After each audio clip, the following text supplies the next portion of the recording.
ఓం మహాగణాధిపతయే నమః. ఓం గురుభ్యో నమః. ఓం శ్రీమాత్రే నమః.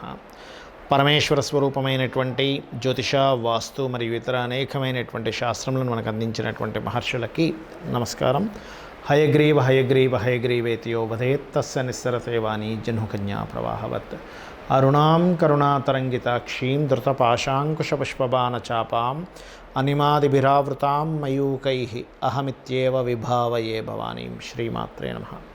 ప్రేక్షకులకి ఆ లలితాంబిక అమ్మవారి యొక్క అనుగ్రహం పరిపూర్ణంగా కలగాలని మనస్ఫూర్తిగా కోరుకుంటూ ఈరోజు మనం చెప్పుకోబోయే టాపిక్ ఏమిటంటే, గురువు మారుతున్నాడు మే 1వ తేదీ నుంచి. దాంతోపాటు గురుశనులు ఇద్దరూ కలిసి డబుల్ ట్రాన్సిట్ అంటారు. ఈ డబుల్ ట్రాన్సిట్ వల్ల మనకి చూడండి, ఏదైనా ఒక మన పర్సనల్ చార్ట్లో కూడా రెండు గ్రహాలు డబుల్ ట్రాన్సిట్ ఒక భావాన్ని కనుక వీక్షిస్తున్నాయి, అందులో ముఖ్యంగా మేజర్ ప్లానెట్స్ శని గురువులు వీక్షిస్తున్నా, శని గురువు కలిసి ఏ నక్షత్రాల మీద సంచరిస్తే ఎటువంటి ఫలితాలు రావాలన్నా ఆ గ్రహాలు ఎక్కువగా నిర్ధారిస్తూ ఉంటాయి. ఎందుకంటే గురువు జీవకారకుడు, ఎట్ ది సేమ్ టైం భగవత్ సంబంధంగా చెప్తూ ఉంటారు గురువుని దైవానుగ్రహంగా. శని ఈజ్ కర్మకారకుడు, అంటే కర్మ భగవత్ సంబంధించిన ఎనర్జీ, ఈ రెండు కలిస్తే వచ్చే result is double transit.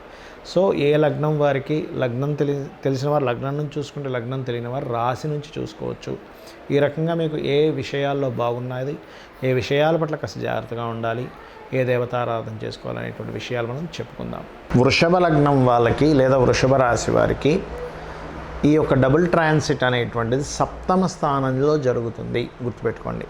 So ఈ సప్తమ స్థానంలో వృషభ లగ్నానికి జరుగుతున్నప్పుడు మీకు కలిగేటువంటి ప్రధానమైనటువంటి లాభం ఏమిటి అంటే, వివాహం కోసం ఎప్పటి నుంచో చేస్తున్నటువంటి ప్రయత్నం ఫలిస్తుంది. ఒకటి గుర్తుపెట్టుకోండి. అయితే ఈ మధ్యలో ఒకసారి గురువు శని కొంచెం మనకి వక్రిస్తాడు, అప్పుడు కొంత ప్రభావం తక్కువగా ఉంటుంది, పాజిటివ్ ప్రభావం. ఎప్పుడు అది అంటే, శని భగవానుడు మీకు జూన్ మాసం నుంచి June, July, August, September, October middle వరకు, అంటే జూన్ నుంచి అక్టోబర్ మిడిల్ వరకు శని వక్రిస్తాడు, అప్పుడు కొంత ప్రభావం తగ్గుతుంది. అదేవిధంగా మరలా మీరు గమనించినట్లయితే ఈ యొక్క గురువు సెప్టెంబర్ నుంచి అదేవిధంగా మనకి జనవరి మిడిల్ వరకు గురువు వక్రిస్తారు. ఆ టైంలో ఏమవుతుందంటే, ఇప్పుడు మీకు ఈ డబుల్ ట్రాన్సిట్ వల్ల 100% వచ్చేటువంటి శుభ ఫలితం అప్పుడు కొంచెం 60-70%కి వెళ్తూ ఉంటుంది. ఇది గుర్తుపెట్టుకోండి. అయితే మీకు ప్రత్యేకంగా పార్ట్నర్స్తో లాభాలు, సామాజికంగా మంచి పలుకుబలి పెరగడము, మీ గుర్తింపు రావడం జరుగుతూ ఉంటుంది. అదేవిధంగా మీ కుటుంబ సభ్యుల్లో ఎవరైనా లోన్స్ కోసం కనుక ప్రయత్నం చేసినట్లయితే లోన్స్ లభిస్తాయి. మీ సోదర వర్గం వారు ఎవరైనా సరే సంతానం కోసం ప్రయత్నం చేస్తే సంతానం సంబంధించినటువంటి విషయాలు ఫలకృతం అవ్వడము, మీకు మీ యొక్క తల్లిగారు ఏదైనా ప్రాపర్టీ తీసుకుందామనుకుంటే ఆ యొక్క ప్రాపర్టీ రిలేటెడ్ సంబంధించిన విషయంలో చక్కటి ఫలితాలు రావడము, అదేవిధంగా మీ యొక్క సంతానం ఏదైనా ఇంటర్వ్యూస్కి వెళ్ళినప్పుడు ఏదైనా ఒక నిర్ణయం ధైర్యంగా తీసుకోవడం వల్ల సక్సెస్ రావడము. అదేవిధంగా మరొక విషయం ఏంటంటే, మీ యొక్క జీవిత భాగస్వామికి కూడా గతంలో ఏదైనా సరే ఇబ్బందులు ఉంటే కొంతవరకు ఈ డబుల్ ట్రాన్సిట్ అనేటువంటిది మంచి ఫలితాలను ఇవ్వడం అనేటువంటిది ఇస్తుంది మీ జీవిత భాగస్వామికి. అదేవిధంగా ఈ డబుల్ ట్రాన్సిట్ అనేటువంటిది కొంతవరకు మీకు దశమ స్థానంలో శని భగవానుడు ఉన్నప్పటికీ కూడా వర్క్ విషయంలో స్ట్రెస్ ఇస్తున్నప్పటికీ కొంచెం ఉద్యోగ అవకాశాలను కూడా పెంచుతూ ఉంటాడు. కాబట్టి ఉద్యోగ అవకాశాలు కూడా చాలా చక్కగా పెరుగుతాయని చెప్పి మనం చెప్పుకోవచ్చు.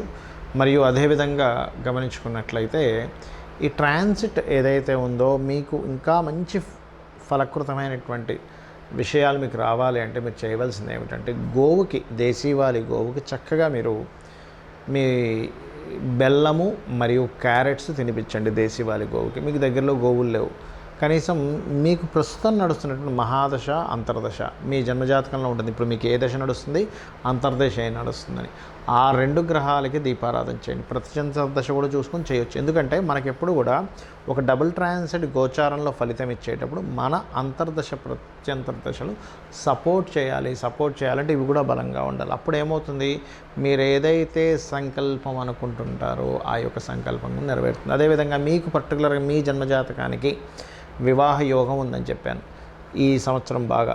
అలాంటప్పుడు మీరు ఇంకొంచెం బలం పెరగడానికి లలితా సహస్రనామాల్లో ఓం కామేశబద్ధ మాంగళ్య సూత్ర శోభిత కందరాయ నమః అనే నామస్మరణ చేయండి. అన్ని విధాలా మీకు బాగుంటుంది. అదేవిధంగా పంచమంలో కేతు ఉన్నందుకు కొంచెం గణపతి యొక్క ఆరాధన కూడా చేయండి. అయితే ఈ సంవత్సరం పాటు ఉండేటువంటి డబుల్ ట్రాన్సిట్ రాశి లగ్నము తెలిసినట్లయితే మనం దాని సంబంధమైనటువంటి లాభాలు పొందుతాం. కానీ చాలామందికి అది తెలియదు. అదేవిధంగా కొన్నిసార్లు చాలా విషయాల్లో ఇబ్బంది పడుతూ ఉంటారు. అంటే మనకి ఏదైతే గోచారం ఉందో గోచారంతో పాటు జన్మజాతకంలో ఉండే లగ్నం నుంచి 12 భావాలు ఎలా యాక్టివేట్ చేసుకోవాలి. ఎందుకంటే లగ్నం పాడైంది అనుకోండి ఎవరికైనా, అంటే ఇది ఏదైతే ఉందో ఈ లగ్నం తెలిసినా తెలియకపోయినా సరే నేను చెప్పబోయేటువంటిది ఏదైతే ఉందో ఈ అమ్మవారికి సంబంధించిన బ్రహ్మాండంగా పనిచేస్తాయి. ఏమిటది అంటే లగ్నం స్పెసిఫిక్గా పాడైంది ఎవరికైనా, వాళ్ళు ఎదగలేకపోతున్నారు, వాళ్ళకంటే ఒక ప్రొటెక్షన్ లేదు, ఇన్సెక్యూరిటీలో ఉన్నారు. ఓం శ్రీమాత్రే నమః. లగ్నాధిపతి తెలుసు, లగ్నాధిపతి ఏ గ్రహాల ద్వారా పాడేయాడు, అప్పుడు దానికి సంబంధించిన దానాలు ఇచ్చుకోండి. అలా కాకుండా ఫినాన్షియల్గా బాగా ఇబ్బంది ఉందండి, నాకు నా ధనాధిపతి పాడైపోయాడు, ధనాన్ని ఇచ్చేటువంటి గ్రహం పాడైపోయి వ్యతిరేక ఫలితాలు వస్తున్నాయి, అప్పుడేం చేయాలి అంటే సింపుల్గా ఒకటే గుర్తుపెట్టుకోండి.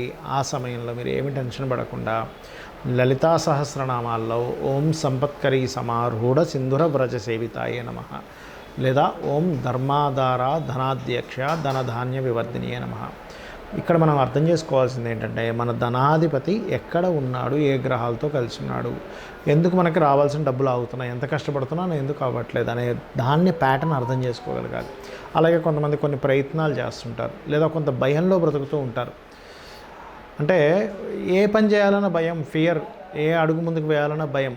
అప్పుడేంటి వాళ్ళ 3వ స్థానాధిపతి పాడే ఉంటాడు వాళ్ళ జన్మజాతకంలో. అందుకని అదేం చేయాలి, దానికి ఓం దుమ్ దుర్గాయ నమః, లేదా ఓం కనకాంగద కేయూర కమనీయ భుజాన్వితాయే నమః. ఈ నామం చేసుకుంటే మనం ఏదైతే ప్రయత్నం చేస్తున్నామో ఆ ప్రయత్నం ఫలిస్తుందండి. మరి కొంతమందికి 4వ స్థానాధిపతి పాడవుతాడు. పాడైనప్పుడు ఏమవుతుంది సర్వసాధారణంగా అంటే వాళ్ళకి విద్యా సంబంధించిన విషయంలో ఇబ్బంది రావడం, తల్లితో సరిగ్గా సహకారం లేకపోవడం, తల్లిగారికి ఇబ్బంది రావడం, లేదా ఏదైనా ప్రాపర్టీ తీసుకుందామంటే కుదరకపోవడం, ప్రాపర్టీ తీసుకున్నప్పటి నుంచి ఇబ్బంది రావడం జరుగుతుంటుంది. అలాంటప్పుడు ఏంటి, మీరు ఏ డైరెక్షన్స్లో ప్రాపర్టీ తీసుకోవాలి అనేది మీ వర్గును బట్టి ఉంటుంది. అంటే ఆ నుంచి అమ్మహా వరకు ఉండేటువంటి అక్షరం బట్టి ఏ వర్గు, ఆ క చ ట త ప ఇట్లా ఉంటాయి అక్షరాలు, ఆ అక్షరాలను బట్టి ఏ డైరెక్షన్స్లో తీసుకోవాలి అనేటువంటిది చూసుకోవాలి. ఈ కాంబినేషన్ ఏదైతే ఉందో మీకు 4వ స్థానాన్ని పాడు చేసేటువంటి గ్రహస్థితి ఏదైనా ఉందా అనేటువంటిది కూడా చూసుకోండి. 4వ స్థానం పాడవుతుంది, ఆ సమయంలో మీరు ఏదైనా ప్రాపర్టీ తీసుకోవడం వల్ల ఇబ్బంది అవుతుంది. అలా కాకుండా 4థం బాగుందంటే శుభగ్రహాలతో కనెక్టివిటీ వచ్చింది గోచారంలో, ఆటోమేటిక్గా ఏమవుతుంది అంటే మీకు బాగుంటుంది. అదేవిధంగా మరి మంత్రం ఏం చేసుకోవాలండి అంటే లలితా సహస్రనామాల్లో మీరు మణిద్వీప వర్ణన చదువుకోవచ్చు. గృహయోగం కోసం లేనట్లయితే ఓం వదనస్మర మాంగళ్య గృహతోరణ చిల్లికాయ నమః చేసుకోండి. అద్భుతంగా మీకు గృహయోగం కలుగుతుంది. మరి పిల్లలు చదవట్లేదు, 4వ స్థానం పాడైంది అన్నప్పుడు హైగ్రీవ స్తోత్రం చదువుకోవడము, లేదా ఓం శుద్ధ విద్యాంకురాకార ద్విజపంక్తి ద్వయోజ్వలాయ నమః అని చేసుకోవడం అద్భుతంగా మీకు పనిచేస్తుంది. దీంతోపాటు సంతానం కోసం ఇబ్బంది పడేటువంటి వారు 5వ స్థానాన్ని, లేదా షేర్ మార్కెట్లోని లేదా ఫ్రెండ్స్ ఇబ్బంది వస్తుందంటే 5వ స్థానం పాడైందని అర్థం. అలాంటప్పుడు మీరు సూర్యభగవాను చూస్తూ ఓం మిత్రాయ నమః అనే నామస్మరణ అద్భుతంగా పనిచేస్తుంది. సూర్య నమస్కారాలు చేసుకోవడము, ఎవరికైనా సంతాన ఇబ్బందులు ఉన్నప్పుడు దానికి పర్టికులర్గా మీరు ఓం దిగంబర దిగంబర శ్రీ పాదవల్లభ దిగంబర. మరికొంతమందికి 6వ స్థానం పాడైనప్పుడు ఏమవుతుందంటే రుణము, రోగము, శత్రుత్వాలు పెరుగుతూ ఉంటాయి. అయ్యో ఎన్ని రుణాలు ఉంటాయో కొంతమందికి, అసలు ఎన్ని అప్పుల మీద అప్పులు, ఒక అప్పుని తీర్చడం కోసం ఇంకో అప్పు చేస్తూ ఉంటారు. అదేవిధంగా హెల్త్ ఇష్యూస్ ఇబ్బంది పెడుతూ ఉంటాయి. అలాంటప్పుడు ఏం చేయాలంటే రుణం కోసం ఓం అపర్ణాయ నమః. హెల్త్ ఇబ్బంది పడుతున్నామండి, జాతక చక్రం తెలియదు, లేదా తెలిసినా మాకు చాలా ఇబ్బంది పడుతున్నామని అనుకున్నప్పుడు ఓం సర్వవ్యాధి ప్రశమని సర్వమృత్యు నివారిణి అగ్రగణ్య అచింత్య రూప కలికల్మషనాశిని నమః అనుకోండి. లేదండి మాకు శత్రుత్వాలు పెరిగాయి ఓం మిత్రాయ నమః అనుకోండి. కొంతమందికి 7వ స్థానం పాడవుతుంది. అలాంటప్పుడు ఏమవుతుందంటే వివాహం కోసం ఏదైతే మీరు ప్రయత్నం చేస్తుంటారో ఆ ప్రయత్నాలు సఫలీకృతం అవ్వవు. కొంతమందికి టైం రాలేదని తెలుసుకోకుండా కంగారు పడుతూ ఉంటారు. అయ్యో ఇంకా వివాహం లేదు, మా అమ్మాయికి వివాహం లేదనో, మా అబ్బాయికి వివాహం లేదనో, లేదా వాళ్ళకి సొంతంగా వివాహం లేదనో ఇబ్బంది పడుతూ ఉంటారు. అలాంటప్పుడు ఏమిటి అంటే చాలా సింపుల్గా లలితా సహస్రనామాలో నామం ఉంటుంది. అది ఏమిటంటే ఓం కామేశబద్ధ మాంగళ్య సూత్ర శోభిత కందరాయ నమః. ఏమి టెన్షన్ పడొద్దు, ఇది ఒక 40 నిమిషాలు చేసుకుంటూ మీ వివాహ ప్రయత్నాలు మీరు చేసుకున్నట్లయితే అమ్మవారు చక్కగా మీకు ఏ నామం చేసుకోవడం ద్వారా మీకు వివాహ యోగం కలగాలనేటువంటిది అది మీరు చేస్తున్నారో అది ఆటోమేటిక్గా ఎనర్జీ మీకు తీసుకొచ్చేస్తుంది ఆ వివాహ ప్రయత్నాలు సక్సెస్ అయ్యేలాగా. అదేవిధంగా ఆకస్మిక సంఘటనలు ఎక్కువగా అవుతున్నాయనుకోండి, అష్టమి చంద్ర విభ్రాజ అలికస్థల శోభితాయ నమః. ఏదైనా పనులు ఆగిపోతున్నా కూడా ఈ నామం పనిచేస్తుంది. ఎందుకంటే ఆ అష్టమి చంద్రుడు అష్టమి నాడు తిథికి త్వరితాదేవి యొక్క ఆరాధన ఎప్పుడైతే చేశారో మీరు ఓం త్వరితాదేవి అయి నమః అనుకున్నా కూడా ఆటంకాలు తొలగిపోతాయి. అదేవిధంగా మీకు జాబ్లో సరైనటువంటి ఇది లేదు, అంటే ఎంత వెతుకుతున్నా జాబ్ రావట్లేదు, ఓం మాణిక్య మకుటాకార జానుద్వైవిరాజితాయ నమః. దానివల్ల 2 లాభాలండి ఈ నామం వల్ల. ఎవరికైనా మోకాళ్ళకి సంబంధించిన ఇబ్బంది ఉన్నా తగ్గుతుంది, కెరియర్ సంబంధించిన ఇబ్బందులున్నా తగ్గుతుంది. దీంతోపాటు ఓం శ్రీమాత శ్రీ మహారాజ్ని శ్రీమత్ సింహాసనేశ్వరి నమః కూడా జాబ్ ఇస్తుంది. అదేవిధంగా కొంతమందికి జాబ్ ఉండదు, వ్యాపారాలు చేస్తుంటారు. అయితే ఇక్కడ ఇంకొక విషయం ఏంటంటే ఏ వ్యాపారం చేయాలనేటువంటిది కూడా చాలామందికి తెలియదు. వాళ్ళ జన్మజాతకంలో ఏ గ్రహం ధనయోగాన్ని ఇస్తుంది, ఆ గ్రహానికి సంబంధించినటువంటి వ్యాపార సంబంధించినవి మీరు చేసినట్లయితే బాగుంటుంది. అసలు వ్యాపార యోగం ఉందా లేదా, ఉంటే ఏ గ్రహం ద్వారా ఉంది అనేది తెలుసుకొని మీకు ఎంత ప్రయత్నం చేస్తున్నా మీరు సక్సెస్ అవ్వలేకపోతున్నారు, నాకు వ్యాపారం ఒకటే దిక్కండి అంటూ ఉంటారు. అలాంటప్పుడు మీరు ఓం ఇంద్రగోప పరిక్షిప్త స్మరతూనాభజంగికాయ నమః కనుక చేసుకున్నట్లయితే ఖచ్చితంగా వ్యాపార అభివృద్ధి ఉంటుంది. మరియు దీంతోపాటు పర్టికులర్గా విదేశాలకు వెళ్ళాలి ప్రయత్నం చేస్తున్నాం అవ్వట్లేదు, డైలీ 2 times హనుమాన్ చాలీసా చేయండి.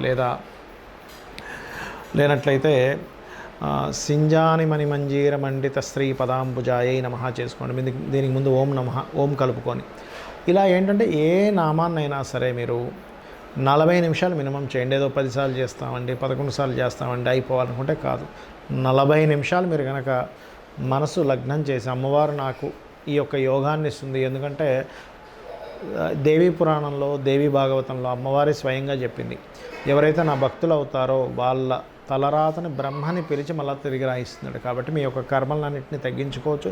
చాలా సింపుల్గా ఈ రెమెడీస్ చేసుకొని మీరు అద్భుతమైనటువంటి యోగాన్ని పొందగలుగుతారు అమ్మవారి అనుగ్రహంతో. శ్రీమాత్రే నమః.